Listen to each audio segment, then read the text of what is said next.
sia chun atu bantukin valai chung kan man bal lo mi ni cheu do nun nak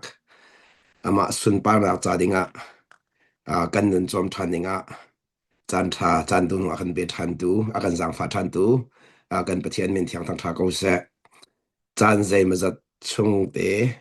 kan ve dan lo kan lak mana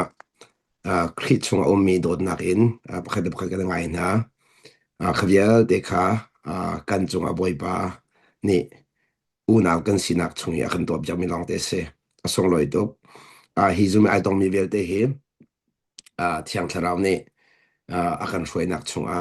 urnaw sinak in na arak tong mi long te kan se pathian ni hin pakhat la pakhat e hak ding in boi pa ni arakan tua cha khan zai kan tela boi pa ni akan fontum mi kan sinak chunga khan mol arak ngai na kan rak te cheu na le tu cha chun hau bau kha kan thil long te in kan rak tham chiu la ti kha zum nak kan ngai angai zong kan rak ngai na la khavia te thil hong chang ter tu kha boi pa si ti kha lak ter ka do tu cha chun minong he pathian pennak khin boi pa kan ne pe te nak chung khin boi pa na tu mi thil tam pi lak a hen mo la ngai tuk mi chu boi pa ni nun from dinga mo una kan tek mi kan se nun from dinga boi pa una kan pek mi asong loi tak mi se tu cha chun pakhat le pakhat kan her di ti mi lung pu thi pathian sun pa nak se pakhat le pakhat kan her di ti mi ka mo tu cha chun pakhat le pakhat kan chaw han pek mi ni khin kan ma pum pak chu akan chaw dal long selo in boi pa jong alom ter tu cha ji sun zai de kai ma rong pakhat le pakhat I chaw lang u kai ma rong pakhat le pakhat I chaw lang u le I chaw han nak ni khin ta chua tam to akan chaw da re chu ta chua tam pi la ka chun kan chung a khin Daihnak lom nak a chua tar na minung hi kan chaw han lo ti ka khin Daihnak kholo kan chaw han lo ti ka le chu chu kan chaw han ton lo nak chu zai ruang ada si ti sia chun thi le sain mo kan thu dir chana khan le kan chim sia chun pathian thin lo kan si nak in mo kan nun siam a chun pakhat le pakhat khi chaw han lo ding khi zai man lo na an chan tam pi a chun kan identity mo boy pa na kan per mi identity le in thil zo lo in minung le kan chhuap ti mi sining in thil kan zo ton cha khan le ka tela kan chaw han kholo na ka te song sal khat le ka chim sia chun kai ma tu ning in anung mo ti mi le kap in kan kal pi leng mang sana pathian fa le na kan lung pu chu kai ma du ning anung mo ti ka si de lo in boy pa ni hinu hi pa mang in zai da ka chwa chaw tara ka du ti mi boy pa ni atu mi le kap in boy pa ni kho khan mi le kap in boy pa na kan pek mi le kap in thil kan hu thiam ti ka khan chaw han khonak kan ngai chu cha chu minung hi e chaw han kholo nak ni khan fa pin kan chung le kan te har na kan pek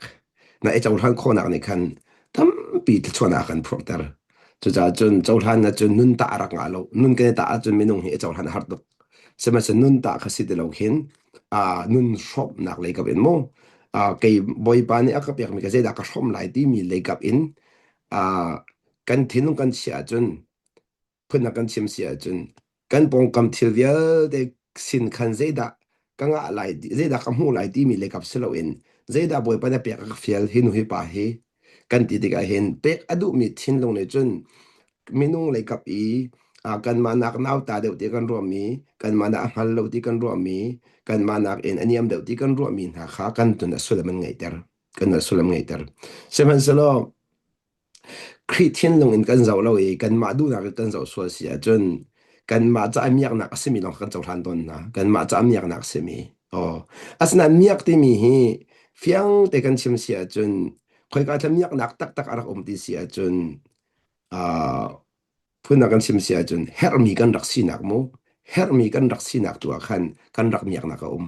pe khau tu kan sinak tu khan kan miak nak tak tak kharak chu cha chun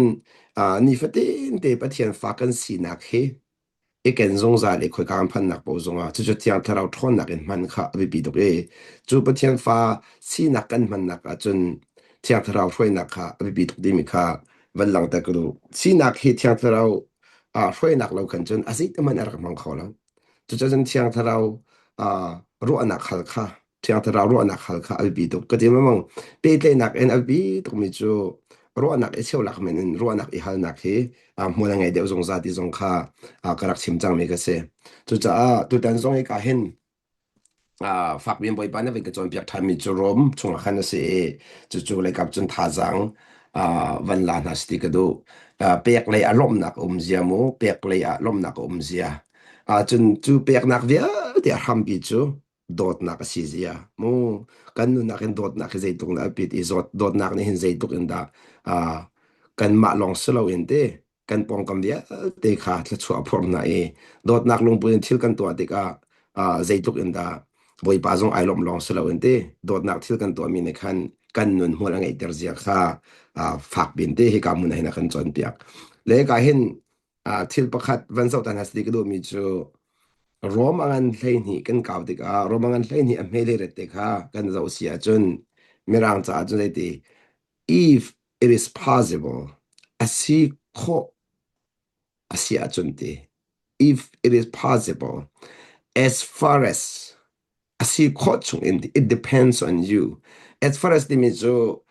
nang ma chung anh phat ati zai da anh phat di sia chun nang man ni zai tung chen mu kho nang man ni zai tung na chaw han thiam mo nang ma ni thin nong kha zai tung na na on kha de ka chim sia chun nang ma le kap kha zai tuk in da nun na pek ti mi nang ma le kap dir mun a khan a hoi a phat e ti live at peace with everyone ati mi via ho hem han khan ti Daihnak in nung u ate. Daihnak in nung u. Daihnak in nung u. Tu sa chun, vulay chung ay hin, peace aman na faktok. Daihnak aman na fak, tak tak. Daihnak aman na fak, tak tak. Le ka, Daihnak chu, Chunglei I, Dawtnak long ra komisi. Dawtnak tello in, koy kama na, Daihnak umlaw. Daihnak umlaw. Peace mi via, tenekan goldi misi. Chuchun, kan boy paji sukri, Valay chung arat mi zong he. Peace setting cha ase. Daihnak setting cha ase. Chu cha chun chu Daihnak setting cha chun. Atling mi Dawtnak beneken. Atling mi Dawtnak. Kalikan simsun ma zon ruanak atel lo mi Dawtnak. Ma zon ruanak atel lo mi Dawtnak. Chu cha chun Dawtnak chu atling mi Dawtnak ti mi sulam chu Thiang mi Dawtnak ti akhat. Le Thiang ti mi sulam ti sia chun kan ma khaten ang alo. Kan ma du nak ten ang alo mo nang ma du nak na ten sia chun Thiang mi Dawtnak narang tar kholalo ating mi Dawtnak narang tar kholalo chu cha chun chu Dawtnak chu sacrifice to how sacrifice khal kan chim sia chun kan ma kha su how chu cha chun Dawtnak tak tak chu sung nak na lang Dawtnak tak tak chu chu cha chun ati mi vel te he Daihnak atua khomi sitting in Pathian ni khan kan sinakha asinakha akan from sinakha akan from chu cha if possible asi kho chung in the as far as it depends on you ti mi chu nang mane Daihnak to khana du madu lo ti khisa kho chu kun kan sim sia chun Daihnak to khana du ko sia chun alam o ko there is a way alam o chun kan malay adu to sikha abi pi to chu chan tuan do ka chimia khan adu mina sina kan thla thuam chang e ka ti mi khase adu mina sina khan Daihnak chu cha chun he ka hen Daihnak ka de ka khat le kan chim sia chun mi du nak van chau han piak van khom kho na minung tampi na khom kan har zeronga judge ti mi bia kan chei bia na chei po po chun dot na da tar khodialo kan lai mo bia na chei po khade chi chun nun na ta nun kan ta leng mang cha a thiang mi dot na kan lang tar kholo nun na ta ro nu chu na dot na thiang te lo ze cha dia nun na ta nak ni khan ama le dir mun in mu ama le dir mun tu kha respond to achang ama le dir mun respond to ami kha dot nak thiang si te lo jisu khrina kan dot nak chu kan ma le dir mun kha ta lo in kha de sim chun kan ma sining hoi in dot atak matlak lo ti mi le kap in si de lo khan ama thinlung a chuak mi mu apa thinlung arami dot nak te in akan pe tle chú cha chun à thiang mi đột nạc in cần bê tay mi na he boy pa alom tar tu bê tay nạc si ti khalang tar kudu chú cha chun kan nun nạc hi bê tay nạc in anong mi ase chú cha chun kan nun hi relationship bê tay nạc lo a chun meaningless ase sima sa kha bê tay nạc po po a ram tak tak chu a thiang mi dot nạc si hao a thiang mi dot nạc lo in bê tay nạc thai sar kholo bê tay nạc thai sar kholo chú cha ni na kan vale kan nu pil he pe te nak se kan file pe te nak se kan hoi ko he pe te nak se mo kan pong kam he pe te nak se kha pe te nak vel te khan a ham pi eken zong za ding mi chu kan identity kha si pathian fa kan si na kha si chu pathian fa kan si na ka chun dot nak ni a uk mi si aw a thiang mi dot nak ni chú sa chun chú dot nak tak tak chu ma zon ro nak a tel mi dot nak kha si e ti kha valang ta kadu je cha te kan boy pa ji su khri ni volei chung a thi no chan nak chu pa pathian he kan e pe na achat chang mi ser than ning kha se restoration of our relationship with God pathian he kan rak e pe te nak kha pathian he kan rak e pe te nak kha ser than dinga rem than ding cha khan kan boy pa ji su ni khan anun nak a pek mi se kha anun nak a pek mi kha a thiang mi dot nak kha chu cha chu ka chum zo man lo a phu ma phu lo ti mi le kan ma anun kan ta se lo anun nak a pe ding sa lo a kan ta lo kan ma le kha chu cha minung tam pi khi dot kan har tok ton nak khi anun kan ta so le mang na ma sa in an ma si nak kan zo ma sa leng mang na khat le kan sim si a chun minung le kap I an zia za kan zo I boy pa le kap si nak kha kan zo ti lo chú cha ni na na chin long an don so na ka lo tha sang pe kan du mi chu minung na pe le ti ka hin an ma le nun chan zia za kha zo lo in pathian thin long an si nak tu kha chau han piak na lo pathian thin long an si nak tu kha nang ma ni merani recognize an to recognize to di mi chu an si nak mu piak thiam recognize di mi chu chau han piak sa ko chu chú cha chun asan chan tam pi chu an nun zia kan ta cha khan an si ni kan chau han kho na lo kan chau han lo nak ni khan kan ma tu hin kan tha kan bater kan re kan theiter chú cha chun nun ta hi thiang thrau hroi nak se lo e ti kharang tar ku nun ta hi thiang thrau hroi nak se lo chú cha chun volei chunga in ti anung chem mi chu nun ta se volei chunga nun ta na khi ti anung ta phun na kan chim sia chun nun kan ta mi hi pathian fa si nak mang te lo in pathian si nak tu kan man sual zero a pathian long ni nun ta nak do la ngai phun na kan chim sin pathian long ni be chai nak do la ngai kan ni chu be chai nak do kan ngai lo le pathian ni hin bia I chai wa ta lo pakhat tu e chaw thanu ti bakse chaw thanu ti bakse chu cha chun pathian Pennak hin peace om nak ding cha ma zon ro nak hi kal tak baka hau ti mi de kan lang ta ku ma zon ro nak kal tak lo chun peace ara kholo Daihnak ra kholo Daihnak ra kholo peace kan ti mi hi khoi ka thakan zo bik la kan ne pe tle nak a peace om hau ni ne kha de chim to la mu minung nanun nak hin na pe tle nak athal lo a chun peace na nga khola lo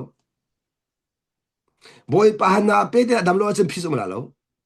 chun minung hoi he na pe tle nak adam lo a chun peace om fona lo chu chai ka zon ti he bi thi pakat chim ka do chu cha minung hoi kan ti mi chu mi vial te ka silawin boy pa ni na sin aphan ter mi kha mi zai zong fa se ko na se mi zai zong fa se ko na se boy pa ni na sin tha mi te kha khanu kapa he khan pe te nak adam ter hau I adam ter hau I chu pe da pe te na ngai khon an chaw han ma sa hau nan chaw han nak ding cha khan anun na ta sura sia chu ni chaw han khor thum thum la lo asna in pathian lei kap I adot ve nak pathian lei kap I azang fa ve nak khalek chim chun na pa zong ni adot mi si nak na pa zong ni azang fa mi si nak na pa zong ni angai thiam ve mi si nak tu kha na chaw han piak a chun na chaw han khola chu cha nun asul lam tak tak hi khoi ka dam hula ngai ti mi zon de kha kain van zo than tao su le ti kha hi ka hin bible cha hin hi ka zon ti hin bai kha kan du nak de ka ven per thoma lai mo kha kha rong rang bible cha khan ti ka du nak de ka yedin chan ka kan per la cha khan ti chan kan per la cha khan van lang ta ka du mi hi ka hin a rom angan hlei ame hlei nga zon te kha chi khat de kan chap ta lai mo ka du nak zong kan chap lai rom angan hlei am he le nga zan te khan if your brother or sister na u nào mo na farasi pek a mo na u nào na talent si pek a is distressed because of what you eat thil na tua mi ronga khan na ei mi ronga khan ti ka zon ti a khan zait avan lang tar sia chun ma zon ru nak ni mi alom tar lo nak ni avan lang tar ma zon ru nak ni ma direm nak ni ma lung thien so nak ni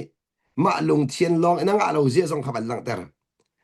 if your brother or sister krichunga na u now asimi na kha if distress alom lo so sia chun because of what you eat na ei mi ronga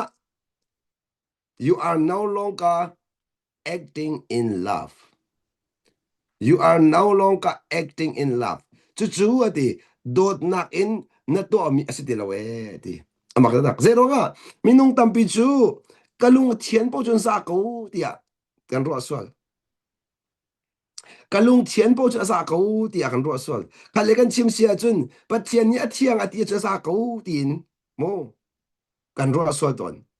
Asna in ama Pathian lila ni khan Dawtnak an thil nan to mi vial te kha na pong kam nun chom tu si hau keima hepe te nak en nan to mi thil vial te kha na pong kam I thla chu aphur tu si hau ti kama kan chom pek du mi se zamanu hi ka zon ti hin eilidin men chu ti ko lai na in chu eilidin ti mi zon ti khan aphun nang ka chim sia chun nang ma cha a atha e nang man athiang ti na ro e apai lo na ti mi thil kha ate na pong kami cha a don tu asi swal asia chun ate chu dot nak atel lo ate chu ni je ta ma zon ru nak in midang lom tar kho silo zia ma du nak te atel sula chun ma zon ot atel sul sia chun dot nak ling silo zia khalak tar chu dot nak kan dak ti mi hi mi cha a nu achom tu mi ke chu aphur tu kan pong kami na achoi sang tu arak si zia khalak tar chu cha kan ngal ban tung Pathian dot nak si amun sung sa mi thil pathum chun ha chu zum na dot nak le ro chan nak an se seman se chun ha la angan big mi chu dot nak se chu cha chun dot nak in thil kan to mi a thiang mi dot nak in chu cha chun dot nak mani kan ma le dot nak le mo kan man boy pa le dot nak kan man ti mi kha dang than ri kan ma le dot nak kan man mi a chun ro chan nak um leng mang asam boy pa dot nak kan man mi a chun ro chan nak um de lo ma kha thiang chang chu cha chun ni na boy pa si su ni achim than mi chu hi asal pa ma van chim than mi rom ang han le nga khan kan man zo than to la mo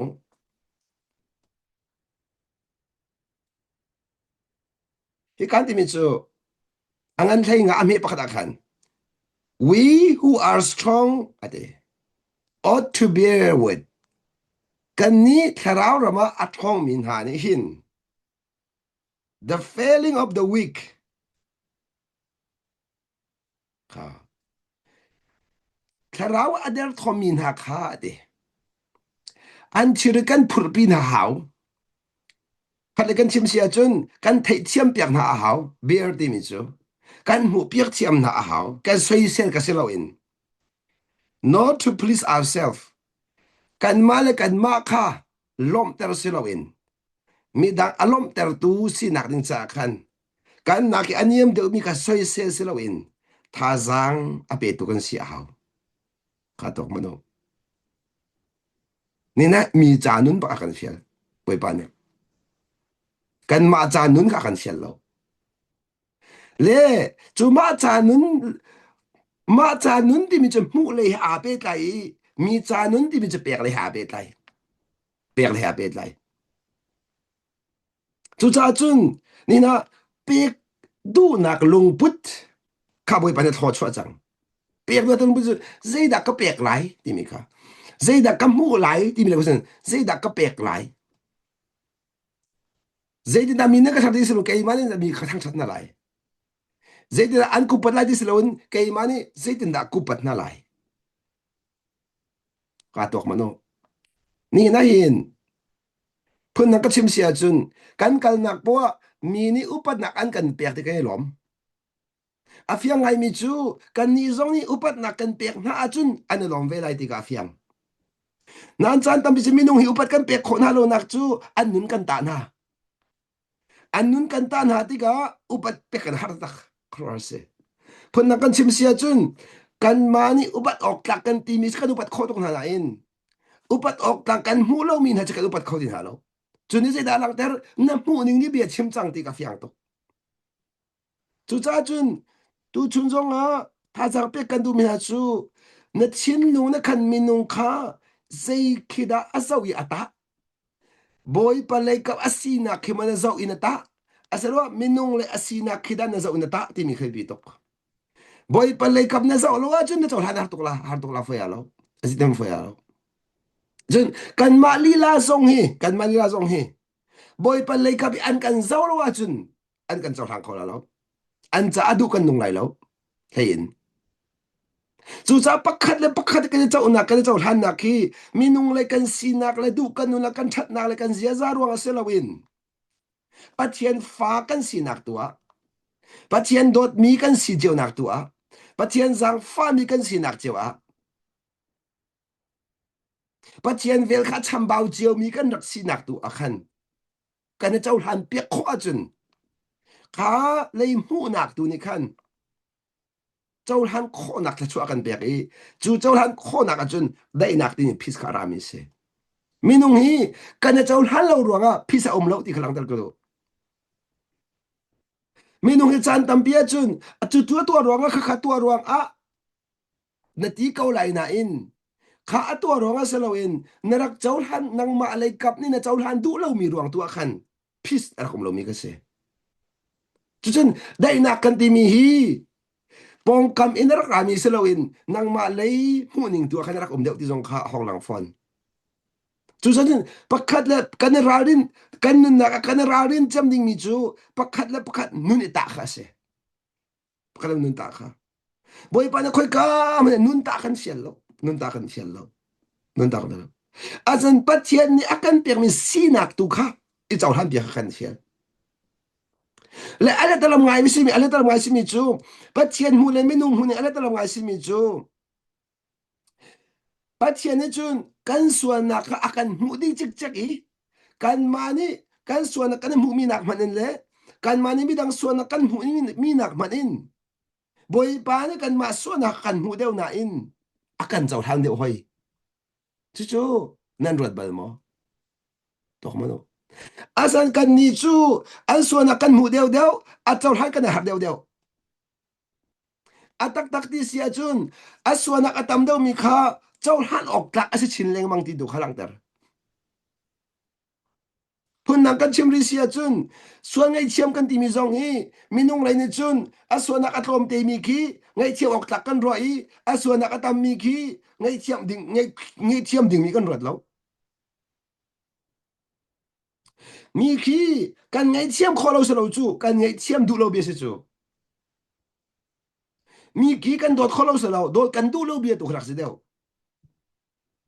tu sa chun adu mi si kha tla chuak mi sik draw mi se ngay siam adu mi si kha dot adu mi si kha pek adu mi si kha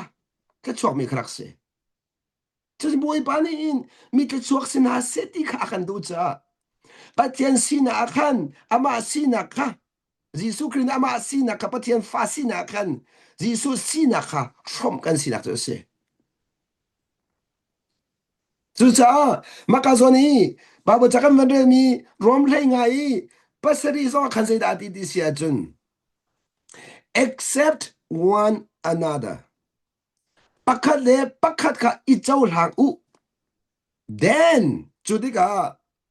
just at bantukin Christ accepts you Jisu Christ an chau han bantukin in order to bring praise to the God. Pathian ni thangtha ta mu nak ding cha. Jisu nan chawl han bantuk in pakhat la pakhat chawl hang wati di ka hin. Van rot man lo ni hinan pathian na kan chawl han chaw na khi kan din kan nun cha kan ta se lo kan chawl hang khong ha mo. Kan nun cha kan ta ma sa se lo akan chawl hang khong ha mo. Hidin sim ka do. Chu cha khri lung put khat khat kan van lut ala. Ni na hin dot ok atlak tak tak mi hi. Minung like dot apulo kan dilam minso. Dot apulo kan tileng mang mi khi. Dot arak her ngay mi kan rak si ay. Kun na kan sim siya chun bom a haw mi khi si fak min se. Mirum mi khi bom man habal lo. Si fak mi pun na kan sim siya chun. Dot na ka si fak mi kha. Bom man haw. Ngay chiam na ka si fak mi kha bom man haw. Toy dor na ka si fak mi kha bom man haw. Pathian na ka si fak mi kha bom man haw. Kaka, bom khâu tu sitting in, boy pa na Chunglei a room na akan pek chu. Chu cha den Chunglei room nak chu, Chunglei a si fak min ha. Room ter dinga. Chu cha, bikhi pa chim kudu mi chu, nang ma kay masong, Chunglei a si fak mi kan rak silewa. Dawtnak pakaman kan rak ngay law cha, huwad na kan rak khat. Ngay chiam nak pakaman kan ngay law cha, that law na kan rak khat, so na kan rak khat. Toy do napakaman kan rak law cha, phalo na kan rak khat. Kakak kami nung sinakan rak sidi kan sapitin. Minung ni kin kada ta so so sa kaw. Pathian ma cha kan rak khat di kaw ko do mi ko naw na. Minung ta na akin hiya thade kan di so so mai mi kisi. Pathian ma chun kan rak khat di kaw. Kachim do mi chu Dawtnak kan sirak fak bal ko ti kachim budu. Kan ma chiao zong ka kan rak tem chiao velo. Chu kan sinak chunga chun boy pani akan zangfa. Akan zangfa. Chu cha kachim ton mi. Chunga pakhat ka van lu ta thandu mi chu. Minung hi chan tampia chun.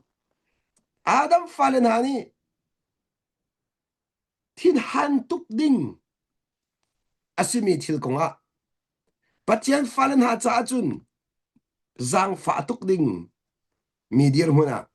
Thiang tharau ni kan mu ni avan khen mi chunga. Kicho kan chau mi chu se. Chu cha Jisu tu di chun. Dawtnak kan ngay law mi akan zaw na kan zang akan fa. Achin kan hang law. Kanis do na ngay law mi kan zaw di kan si bang chu. Tok mano. Namboy pa Jisu chu do na ngay law mi kan si da kan zaw di kan zang akan zang fa. Chim do mi chu kan male kan mazong kan do law. Kan pong kam zong kan do kho law. Tu kan si fa. Kan si fa. Atak ta angay ngay dia chun ma la ma dot ka timi den ha he. Boy pa no ngay kharak si chu. Kay chika di lamang ko. Ni tiang song hen boy pa no ka ngay ni au da amyak ti chikay ma kamyak ko. Boy pa pa ka ma amyak law. Boy pa pa ka man amyak law. Kan ma cha long de khan chim song sa le. Chu de ba tian be du le zu lo kho du le zu lo kho sa ko apoy lo nang ma du tim nak sa ko. Ba tian be ka na chaw han le nang ma te sun mo na chaw han du lo le nang ma kha. Na chai thiam thiam la boy pa chai ba la lo chi ma na. Chu cha lang ta gru mi chu. Ni hinan pathian ni hin kan ma le si na kha ta lo in. Kan her tuk mi tu kha ang hal cha khan. Kan her mi pe khan ra. Kan her mi pe khan ra. Chu cha kan ni sino aro chan ve mi chu akan pe mi pe chin ve kha ro chan ve. Chu cha boy pa ni hin kan ngai lo pe si lo in akan pe mi tu kha pe kan fial ve chang. Chu cha vai lam chunga nan cha her mi vial de ka to di chang. Ka to di chang. Atua atang mi chu nan ma le ren long se ve chang. Chu sa chu ni hinia in pathian fa le chu pathian fa si nak mangin kan kal nak po a pa sun pa nak lang tar ka se chu cha chu Pathian sun pa nak kan ti mi nang ma si nak nam han po chu Pathian so lang lo sama sa boy pasit Pathian fa asina sinaka nam man pawa automatic in Pathian sun pa nak lang chu chan tampi ni biak nak mi po ni chun kan ma si nak in Pathian kha kan thang that kan ma si nak in Pathian khalom tar kan dim na in zaitik mana Pathian long ba lo kan ma si nak chun Pathian fa si nak na nun long long a Pathian lom tar khola chon kan ori la Pathian fa si nak in na nun tak tak ko si a chun na nun a hau bo ni tum la kan lai mo Pathian fa si nak kan nun ko a chun kan nun a ai tum lo mi lo ai tum di hau la ai tum kun mi sual bi kan ti min ha khan tum kun la mi thelo bi kan ti min ha khan tum kun la zaidin ai tum kho kan mu ning rong a zero a Pathian fa le na kan mu ning chu Adam fa le na mu ning a khat lo Adam fa le na chu minun an mu diga minun ka sifak naka thinhan naka an lak na in kan ni Pathian fa le chu minun kan mu diga zang fa naka akan thak pi zero nga Chunglei asi fak tuk mi mua chun ta chu kan lapya chun leng lei kan zau na i kan manak har sa deu mi kan manak asi fak deu mi kan buna ti ka khin zo mano nan di riam mo ne lo mo asel nan zang da fak asiani ate phun dan ka chim thani la asiani ate tharau ram asi fak mi nan mu na ti ka khin te nan di riam mo ne lo mo kha zo mano mo bitli pakat kan chim la kai lom na angan di mi kan chim la mo cái lom na angan ding mi chu tu chu zong an halu ti ka du nan nun sia wang liao yi alam nan ngal lo liao yi nan chung lei nun si fa tu liao yi phone kan ne chon kho mi boy pa na ka zang fa mi chung lei rum nak kan som kho mi na boy pa na ka zang fa mi te kan som kho mi na nak in akalom ter thu thele kan nak om lo te ma kan nak ka chun adam nak chu ka chim kho ve lo som nun hi ara aban rak tam to cái lom nặc tắc tắc cho mà khát đồ khăn rộng na mi nông chèo cái nên phiền lại lâu cha khá bồi pa na cái bẹc mi nun som đi ngã khát lúc in ai lom mi cái xin nặc khá nên hút phiền lâu xia chân nên càng ngắm lại lâu nên nê chèo thế hal cần du min ha bồi pa nên bong in nun som đi mi ăn bẹc na khăn nên xì mà vang nê lom đã à chan tâm chỉ cần xì vang tôn chú chan tâm túc thì bên túc hầu đã to chọc đi bên tục khá hầu đã ai chiêm chọc đi mi lệ hầu đã đồ chọc đi mi lệ hầu đã ai đang đồ chọc đi mi chú phun nạc cái chiêm làm mu nàng mà nó chol chẳng thà chol lâu nàng mà nó chol chắc là ba leng mang phun nạc cái chiêm xe chun bắt tiền phá nó xin nạc ha mang đi lâu in bắt tiền phá xin nạc cái leng anh nằm Bible khá leng anh nằm nàng mai nằm hắn chẳng bắt tiền đi cái man nằm hắn khó sẽ lâu Thiang thlarau lo ni amhan kho kan chunga Pathian bi mu kunna ka chimla mu event at na man kho lai na in process chun thiang thlarau lo man kho kunna ka chim sia chun che khat chin hi te ki chu nang man man kho atan tam chun man kho dia lo chu cha chun achan atami na sung leng mang mi ki thiang thlarau chol loin nang man rak chol ti mi ka fiang tok sakha den thiang kharau chol kan ma kan chol sia chun chi khat te akhin chun kan kal kho kan pil kal bi khola mang achina in adong tiang kan kal bi kholo phun na kan sim sia chun adong tiang di me sulam chu na pong kam ne chau tiang tina nun na rom min a chau tiang tina phun na kan sim chun na fai khen tiang na nu pi ai khen tiang na va ai khen tiang na ho ai khen tiang ma kha ai khen tiang kha chu Thiang thlarau thon nak long kal kho se phun nak chim sia chun na chung irum na kha khat le zong ni a chau ve tiang nun na rom mi kha ama ta si ve tiang kha hao kha khat tiang kan kal tung lo sia chun kan ho atling lo lo tin sa lo chu no ngai zong hi du nak lo ngai nga lo adong tiang ngai hao adong tiang Pathian chu alpha le omega si cha Pathian chu alpha le omega si cha arham thok lo nga lo adong zong kha man dong lo ma hao ko chu cha chun abi pi ngai mi chu kan main thok khati anong tok boy pan thok I boy pan dong tar kha hao leng mang chu cha ka chim lo me you have to carry your identity which is given by God boy pan an pek me identity na sinakha Thiang thao thon nak and by the power of the Holy Spirit Thiang thao thon nak and if in there nun pi hausia chu cha chun chu man tu ka kan numya da chun boy pa he kan pe ri nak ka thalo ba thalo ba hau chu di ka di pa so lao he ka ka khup ka bi pe ke kun lo ka boy pa ka pe tlai ti sa anga lo ka chu her ve zung san lai na in abi bi mi chu na chung lei thin lung khu bil hau na chung lei lung put khup ka bil pe hau pe them ya chu cha a ka chem ton mi Pathian Pennak a chun a me big te kha a bi zung sa cha kha a me big te zong khan boy ba na som zung sa le Thiang thrau na som zung sa le Thiang thrau nang ma bom nak her rak bom ko nang ba long ka se kholo there is nothing I can do without you nang ma lon to khomi ze men kanelo but with your help I can do everything ze dong vel de ka to khof fon nang ma he chun never leave me alone ze tik man ke ma long khal tak la please be with me ke ma ti song sal ko you're my best friend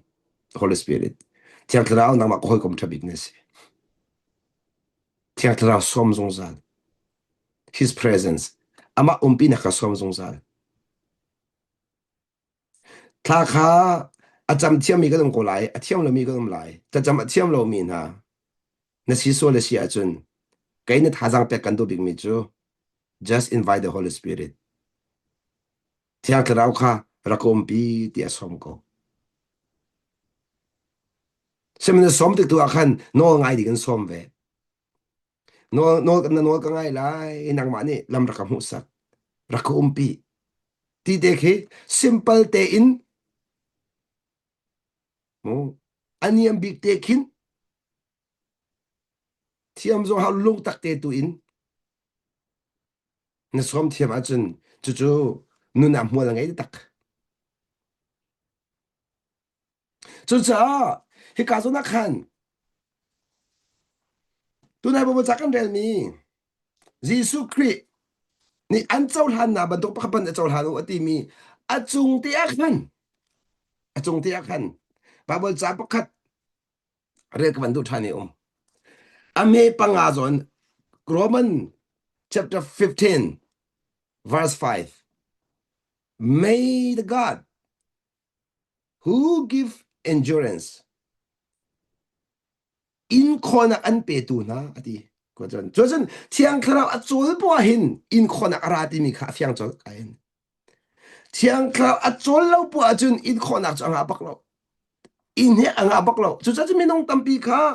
kanin he ton na in kanin he kholo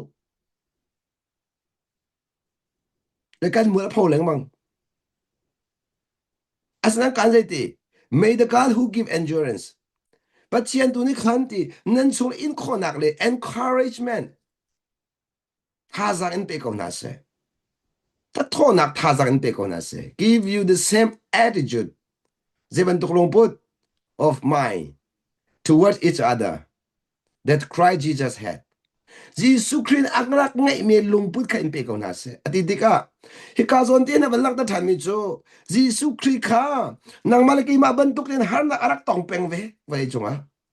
chu arak tong peng mi arok ton peng nak a atei nak chu ama thon nak aselawin achung lei I apa ni hu thiam nak thon arak pek ni kha siti kha fian tar to ka zon hen Jesu Christ song kha nang ma laki ma ban to kan thi sa a zakha si ve cha kha chung a khan ama lila zong ni khan apa thon nak arak man ve in khona ที่มันจะก็ชิมจังกาให้เทียมเปียกนักจังกาหูเปียกเทียมนะหูเปียกเทียมที่มันจะไม่นุ่งฮีน้ำหูเปียกเทียมบนเจ้าทางขอละน้ำหูเปียกเจ้าทางไปละจุดนั้นไม่นุ่งฮีก็หูก็ให้เทียมก็ในที่แปลงตรงนี้อาเซียนเจ้าทางเราจะหูเปียกเทียมสิริเราก็นั่นแหละโมไม่นุ่งตั้มปีฮีก็ให้เทียมตุกในวันที่เขาบวกให้เจ้าทางเขาเราจู่จันตั้มปีจู่ให้เทียมเปียกตุกเจ้าทางเราจู่ it is impossible อาศัยเขาเราไม่เที่ยวสินั่นให้เทียมเปียกตักเราที่มีตุกเฟียงจุดนั้น boy pa Jisu jong ne valai chung a atur tik a khan ka chim sia chun pa thino hal ve lo mi ama du nak pu anung mi ne khan pa thino anung mi khri na khan chaw hang kho lo ni ka boy pa Jisu ni valai chung a ne an chaw hang kho lo nak chu pa thin long a kol lo po nen chaw hang kho lo Jisu khri ka puna ka chim chun ma serem ningen pa thiam ye po nen chaw hang kho lo boy pa Jisu a chaw hang lo mi ka au da sin hal mo fra sin si ka fra si don se pa thian bia mi ma du ningen pa thian bia mi no ngai lo mi Pathian kha azum ko na no ngai lo min se Pathian kha azum ko na no ngai lo mi frasi pol chu chakalang ta do mi chu Jisu chu pa thin akal chang cha pa thin akal ve lo min sen chaw thang du bak lo an chaw thang kho bak lo chu cha nang ma zong pa thin lu na nun le akhan pa thin lu anung ve lo min chaw thang bala lo an chaw thang bala lo asa adan nak chu an ma le chaw han lo khu pi lo nang ma le chaw han nak tu khu pi chang Giêsu chú mi viết đến châu hàng lâu nan ama châu hàng đi na chú Daihnak chú Daihnak cần đi mi chú mi viết đến anh châu hàng mi cái Daihnak sẽ lâu anh châu hàng lâu mi viết châu hàng mi na cái Daihnak chú kan boy pa Giêsu ni valay Daihnak chú valin a châu hàng rồi sẽ lâu in ama ni valay tu cái châu hàng cái nó lại mo kan boy pa Giêsu Daihnak chú valay ni ama cái châu hàng sẽ lâu in ama ni valay a châu hàng sa tay bak chú chắc cái chim tuần mi nó Chunglei nó cháu han khó mi chú tay đi à cái chim tuần mi cả nó cháu han khó lo mi bỏ nên tay chẳng xem mà chú cả cháu han khó na cả Pathian lấy cặp ít thì nó giàu lòng nó cháu han khó là mình không lấy cặp chú phải là lâu har tục là sẽ khó lâu it is impossible à sẽ khó lo mi thiếu cái gì chana in vậy đi hi mình không chắc sẽ khó lâu xem mà chú Pathian chắc sẽ khó lo mi lâu thì à bồi bao nhiêu suốt chim mi cả bồi bao nhiêu chim mi cả chú cha bồi bao nhiêu suốt nè meron min havan chung pen lu nak chak chun kalok chim ka chung lu foi deu ti mi bia chim ti ka angai tu pol na ni chu ti sau da pa chem pen na sun lut ne la e hi to har mi sia chun an ti ka boi pa ji sun se ti asi ko we pa thien pen na chu minung thon nak lu mi se lo minung thil ti ko nak lu mi se lo pa thien pen nak chu chiang ka thon nak lu mi si ma si nak lu kho mi se lo ma si nak tu kal tak en Pathian si nak tu lu mi si Pathian fa si nak tu lu mi si ti kha boi pa Jesu chim do mi si chu cha a minung cha se kho lo si man se Pathian cha se kho ti mi tu kha kan ni kan dir mun chu se kan lai mo chu cha nang ma cha se kho lo ti mi kha phil la je tik ma da asan boi pa cha se kho ti mi tun kal cái mà cha sẽ khâu lâu đi mi tu khá đi rồi lo boy pa cha sẽ khâu đi mi tu bút khá cho nên ni phát tin tê ra cần đâu nạc hin cần si khâu lâu nạc khai cái nín boy pa si khâu nạc tu khá kal pi hao đi pi hao bữa nào cần chim làm mu cần mà si khâu lâu nạc tu cái châu hani boy pa si khâu nạc tu cái mana hao đi nào cho cha cần si nạc châu han mà sa ka abi pi tu minung tambi chu nun chan na akan don tu khi kan si na kan chaw han ma sa lo nak ni khin nun na kan chatar kho lo phun na ka chim la mu kan der thom na kan chaw han ma sa di a khin thiang tharau thon nak mo la ngai kan ma pum bak der thom na kan chaw han ma sa lo wa chen thiang tharau thon nak su la ma ngai lo cho ve ban tu kan mi kan pe te nak zonga kan ma der thom na kan chaw han ma sa lo wa chen mi dang choi san ka se kho bak lo mi dang chat nak mu kho se lo mi dang chat nak mu nak ding cha chun kan ma that lo nak kam mu ma sa them se ma hao le mi dang chat nak mu nak ni khan mi lung lo ma kan si der hi din ka chem to lai mo thrau ra ma than chin leng mang ka ti mi hi kai ma ka mu ning a chun ma cham bao nak mu chin leng mang ki si de ka pem ning se le chu cha ma cham ba mu chin leng ma hang kan dam bak ti ka ro kan si vak nak ta ti khi ka mu ka zo la mang ti ka khin kan ma le cham bao nak kan mu lo nak ti khin ra le mang ko mi to sel mi kha sna sai lo kan nun i na akan no tu ki ni nun ki ase rim rim lo kan ma le kap i kan rak cham bao nak ta te kan mu fian lo mi leng mang ni khin mi mo che deu nak ta te le kan ma le kap i ru thai nak te kha kan pe khong zan mi se ko thuk deu man ro da lo chu chu nan mu fiam de ka zong kan pong kan pu leng mang na na in khi arak se rim rim lo chu sa mi nung hi ka ting ruat ti kan rak ruam mi de kan tha ba asan kan tin lo nak thiang thla na kan bo me kan hu mi de kan tha dam ko chu kan tha dam ko chu mi nung hi tin nak mu nak nak kan tin lo nak khu pu nak sim la mu ma tin lo nak mu e mi dang tin nak mu chu cha chun na kan ma tin lo nak kan hu deu po khin mi dang that nak kan hu kho deu deu kan no lai kan ma cham bao nak kan hu deu deu tik a mi dang that nak kan hu deu deu kan ma that lo kan ma cham bao nak thiang thlau na kan bom po a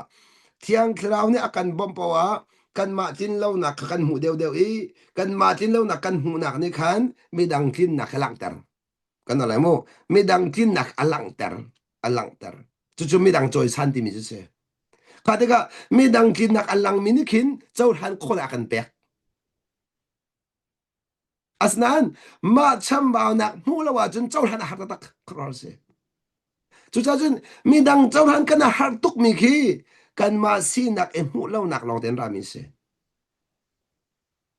ado zong a hin na tling mana cham bao tin hal na ning lo ka cham bao nen ka ti di ka zum asia chun na pong kam pa le na pong kam nu ma tling deuh nang ma tin hal ning lo ke ma ka cham bao na ka ti zong ka zum phone na li ese na li ese chu chen zum ma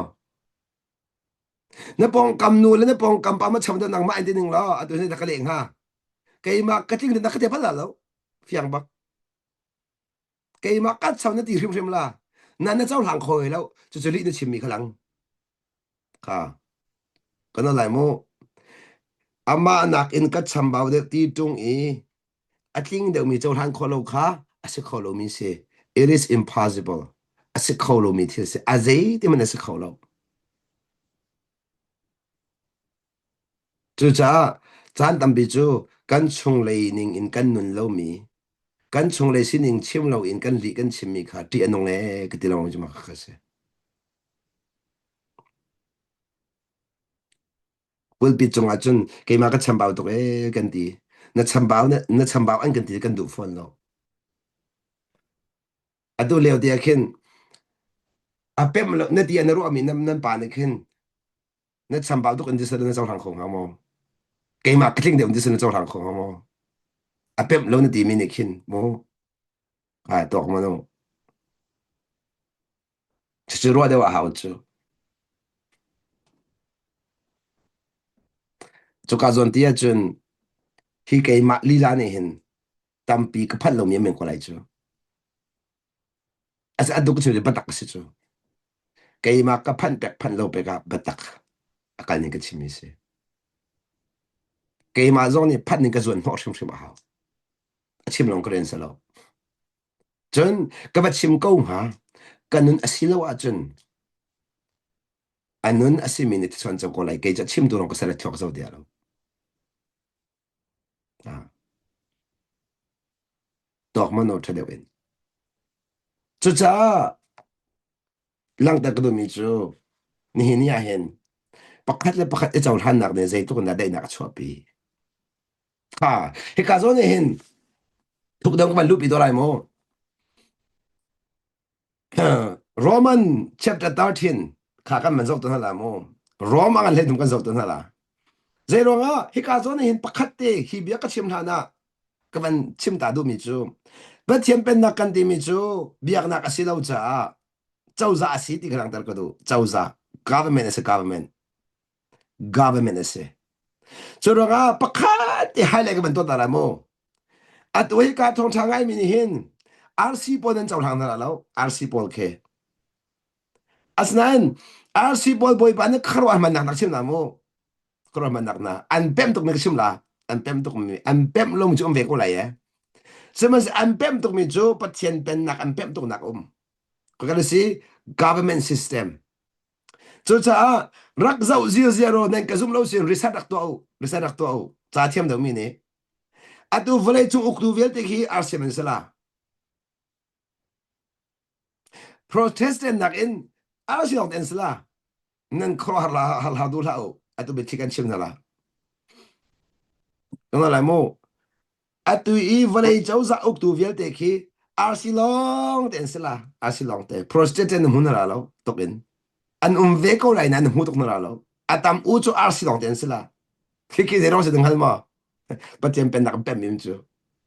zero ga pathian pen chau za si chu chau za uk nak si chu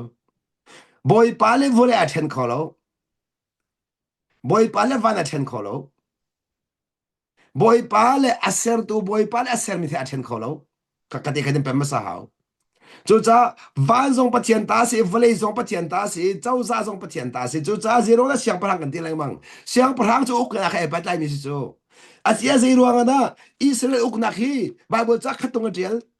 ha asin David ko nan chim la mang David chau da si siang parang si uk tu si zai da uk rama uk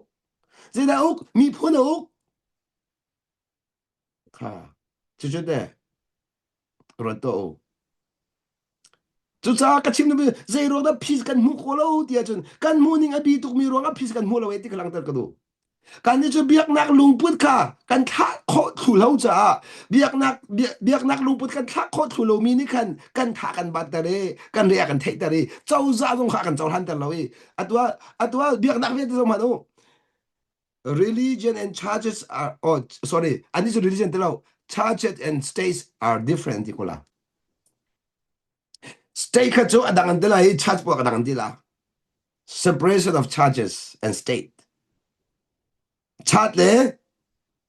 vlei then nak chau za then nak an tela no ka pen nak pem lo mi pem nak pan lo mi zai lo nga hi be thikan chim na la pa tian ben nang ma khum cha nang ma li la kha chau za rin na tuan nang ma li la kha biak nak rin na tuan biak nak chau za dang man so nang ma nai khat Pathian pen nak chu chau za lo biak nak lo nang ma na nang ma khan chu sa de pathian pen nak angai mi kan cha chun chau za khai dang ti lo biak nak khai dang ti lo aning pin kan ta se kha chu chu thuk deu nung phian nak din chak ban chim mi se kha zero chu biak chim ma sa atu ka chim mi atu ka chim mi ma khana pen ma sa lo wa chun nai hak tuk la nakal bi kholai lo nakal bi kholai lo chu cha kan zai ti submission to governing authorities. Chau za no ngai tu kha an no na ngai lu ti baksa ka tok mano. Tu cha pun na kan chim chun biak ini constitution la bylaw long kha no na ngai riang mang e. Ni ni de moto na mong nak e lan si ka na zul la wa chun li long te. Li long te. Chau za no pa kha man ngai lo chun li long te. Kan ni biak nak minung pol chu biak nak minung pol chu biak ini constitution bylaw long kasul kan tim le leng le chau za no pa kha man kan ngai lo chu za lai mi tam pi la bang chu tek file le wa chun li bak in nu la wa na then riang bang i phai sa mu du a tek file bol ho de chin fa pa ta chop pi ding mi long te nan ta chop pi di jik jak chau za kha sei dak ka pek lai la mu long te adu mi long put ke chwa mu lo mi long put Pathian fa ni chun chau za kha kan ma pek ding mi so na in kan ni kan lu putet na duk cha khan chau za tu pek ding in kan ro chan chu kha khanan ngan chik chak mi chu se tek file te ki phai sa mu du ali chem min si so si a chun o si fak ta tak mi nan re da si fak nan lung pu si fak ti na a phai sa se la wen cháu ra khá bê đủ đình gần sẽ cần mắc khá cháu ra ni bê đình mi gần sẽ đâu cháu ra khá bê đình mi gần sẽ chú ra khá son tiền gì let everyone be subject to the governing authorities hi ka hi đi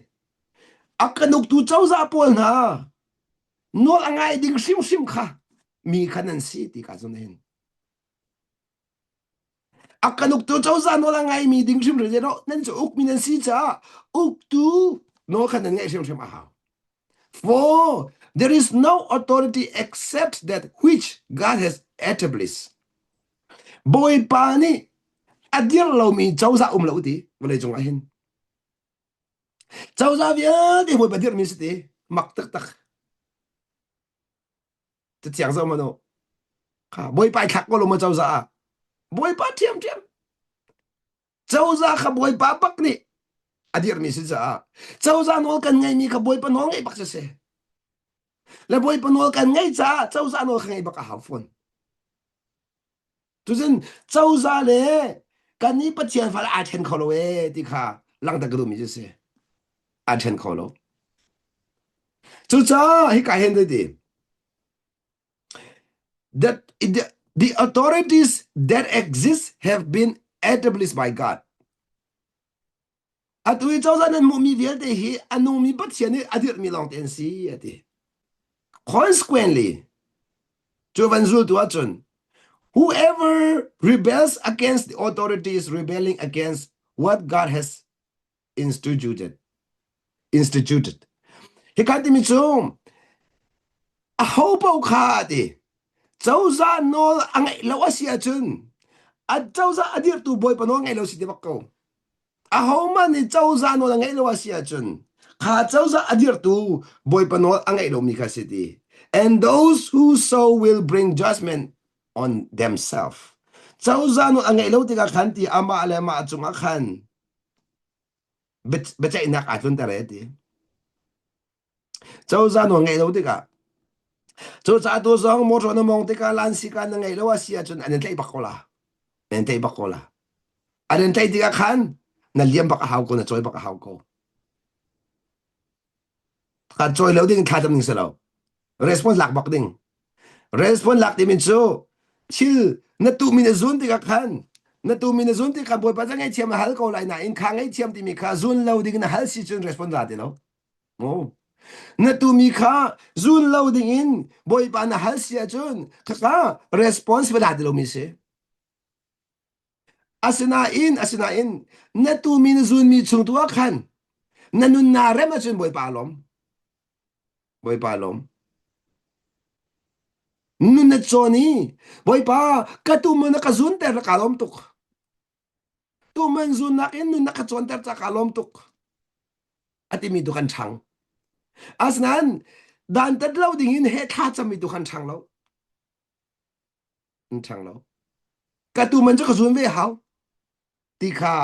response la ka se cho cha hi ka zo na kan chim du big mi chu zai diri am he pru ka khan this is also why you pay taxes churang chun tax zong kha nan pe ka hawe for the authorities are God's servant amak ngai no ngai tu bol ka pathian salan si di chu kai ni no ngai tu bol ka pathian salan si ti who give their full time to governing chu cha an chan di lak bak kha uk na kan pek ve cha mana pol ka pathian sal bak pathian rian ton tun si ti kha do mano a tu kan ni chu eventually long pathian rian ton tu kan ti chu pa cha long pathian rian ton tu kan ti chu asina in bible cha ni chun chau za rian ton mi zong ka pathian rian ton tu ti chang kha chu cha pathian rian ton definition kan to mi kha arak bit khoning biak nak lungput ni chun chat i rian ton mi long ka pathian rian ton tu kan ti na nan pen nak ni chun valai pumpi rian ton tu viet ka boy rian ton tu ti chang cháu ra rian tuan tu viết thì khá bồi rian tu ta chu naka Donald Trump bồi rian tuan tu khá thì cả hin pen nak ne an chon piak mi bồi rian tuan tu zau ti give to everyone what you owe them na bat mi khá pen ha ti bak ko pay na. If you owe taxes, tax ka na ba siya chun? Pay taxes. Tax ka pay ko. If revenue, then revenue. If respect, then respect. If honor, then honor. Ubat ok. Ding mi ka ubat ko na. Tisa ok mi ka, tisa ko na. At di ka zonahin. Chucha! Pathian biya na kan zon piyak mi chu. Kan ni pathian Pennak faren ha chu. Zauza, pathian zauza kutang umi kan si cha. Mi vial te ka pathian faan sitin a zau thang ko mi le. Chu pathian faan sinak tua kan relationship ser. Minung lay an zia za tua kan peti nak ser selawin. Pathian faan sinak tua kan peti nak seri. Chu peti nak chungan mumi Daihnak ha. Zau ding kawe pa kan du piyak mi se. Chu cha, tu zinga thazang pek kan du big min ha chu. Ni na Daihnak ti mi hi. A Thiang him mi Dawtnak in Pennak ser in peace Daihnak muding ka boy pa na kan du piyak mi se. Chu Daihnak lam chu lam khate mi. Chu a Thiang mi Dawtnak in. Aho pau kha chau thani. Valay ni apek kholo mi Daihnak boy pe sin long hu ko mi Daihnak. Chau ding mi si kha. Tu jing he ka thu mi de he. Boy pa na kan du piyak ti mi de kha. Thazang pek kan du min ha se. Boy pa ni abia kan di lak cha chu apek cha kan Pathian min thang tha ko se.